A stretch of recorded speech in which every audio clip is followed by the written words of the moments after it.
Alright, hey guys, Master Soul Warrior here. Just want to let you know that instead of Dorothy, I chose Alan because this is a unit where you recruit not one, not two, but 3 new characters at one time. And you need movements with... and you need troops with high movement to be able to get at the characters. Chapter 7, Rebellion at Ostia. Yeah, I know, sorry. I just wanted to really get that out of the way. I didn't time that too well when I was recording this. This is post-commentary, by the way. Again, I couldn't record live commentary because I probably would have had other stuff interfere with it, and I didn't want that to happen. So, and by the way, this recording actually went up to 15 minutes. So unfortunately, this episode you guys aren't going to see the last 5 minutes. I'm going to record 5 more minutes after I'm done with this episode, and put the last 5 minutes of what I recorded here with with my future 5 minutes. That way I'll have a whole other episode. Sorry. Oh yeah, the guy on the right, that's Legance, or as I've started to call him, General Gaylance. Anyway, I mean, come on, it's pretty obvious. All you have to do is substitute the L and the G in his name, and you get Gaylance. I mean, come on, that's just hilarious. You know that Legance and Devious both seem to have the same nose? It's weird. But yeah, apparently it was Legance's idea to sell Ostia to burn, so... And he's actually going inside the castle. That's going to be Chapter 8. Yeah, I'm probably going to call this part Holy Exposition 2 Electric Boogaloo, because this bit of exposition goes on for 3 minutes, and then most of the last 5 minutes of this was actually,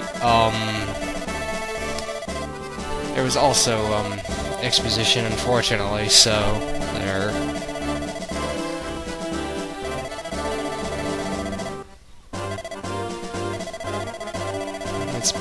That's basically how it works, unfortunately, so, there.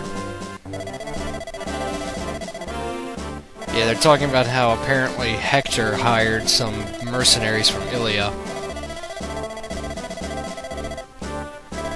Which is quite cool. I mean, most of the mercenaries from Ilia are Pegasus Knights.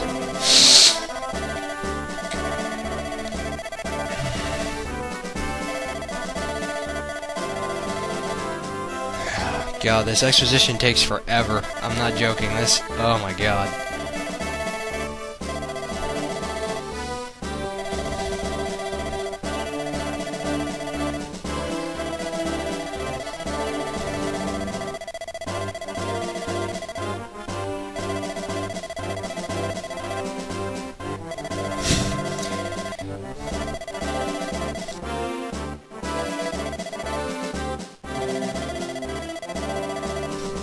But, anyway.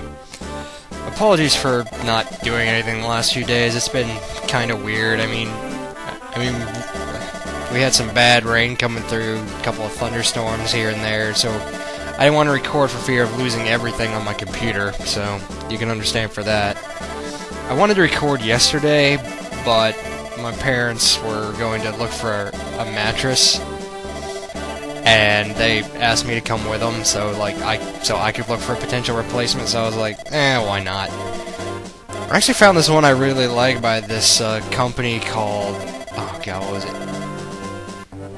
Oh god, this is gonna bug me. I believe it's Airsprung. Yeah, it's Airsprung. Called the Ivanhoe. is really nice. But so yeah, that's why I couldn't record yesterday. But I was also working on my new custom robo file. I actually came up with like the perfect combo to take out almost every robo enemy in the game except for the final boss. And I tried it over again in the A New Journey story mode. Took out everything by itself. It's amazing. I like to call this combo the Blur or the Kamikaze, whichever one you want, but it basically works like this. You need to have the Shrike body, the Magnum gun, I like the reflection pod myself. Bomb, don't really care about that. I'm not really good with the bombs. And for the grand battle, since you can't use illegal parts without a penalty, use the formula legs. But otherwise, use the ultimate legs. Basically, what that'll let you do is run up to somebody seriously fast. You can one-shot them with the Magnum, get them down, and then shoot them 2 or 3 more times depending on the robo model. It's a really good combo. Can take people out in like less than a minute. It's amazing. Okay, and we finally get into the game. Jesus. Yeah, like I said, those new units, they will be in the 4th row of... They will be in the upmost row of houses here on the right of the screen. No, actually it's just the 3rd blur. The one with that red house next to that knight there. Yeah, you see it. That's the one you want to put Roy at, because you'll have 2 recruitable characters there come up on, I believe it's the 3rd turn. And then after that you'll actually have... And then the turn after that, there'll be another one to appear in that Colosseum thing. In that Colosseum-esque location the turn after that, like I said, yeah. Speaking of which, that place is actually known as the Arena. In the Arena, you can fight enemies and get money and experience. What? Oh yeah, this house gives you the torch staff. It's really nice. It lets you, you know, it's basically the same thing as a torch, only you have like a few more uses of it. But it can only be used by staff users. And I used thingy to get this one, which is a Killing Edge. I end up giving that to Rutger later in the video, I think, or if that's in one of the parts I'm going to use for my next part, I don't remember too well. But yeah. There's actually also a trick in 7, and I believe 6 this works as well. It's called Arena Abuse, where you basically send somebody into the... Or basically, you can send people into the arena continuously and have them gain experience until they're max level. And this also works out really well because you can get a shit ton of gold out of this trick.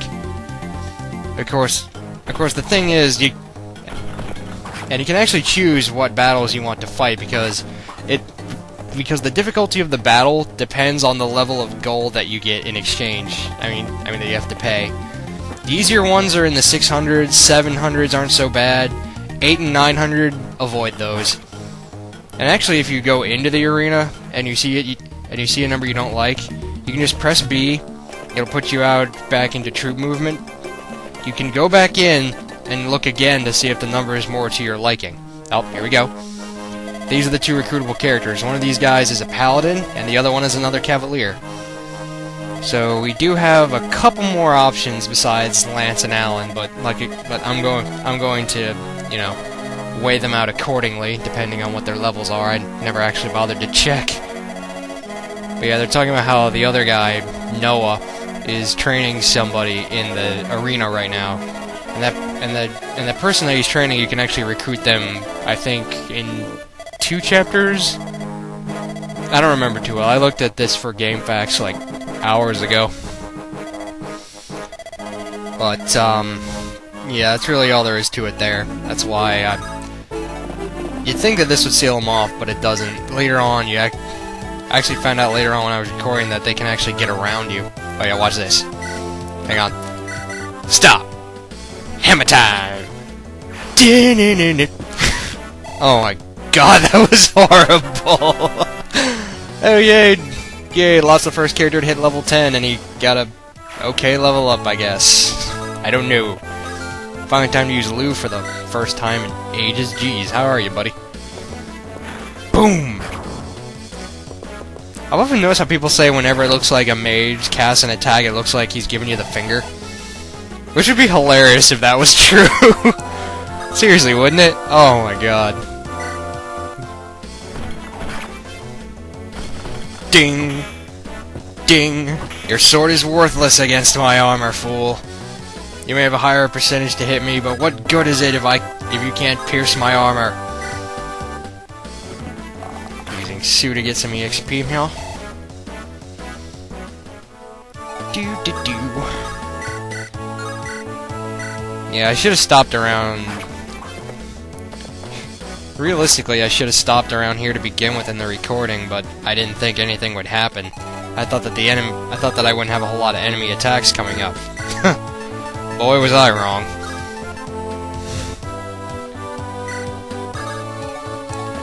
Ding! And this actually leads me to a question that I wanted to ask you guys.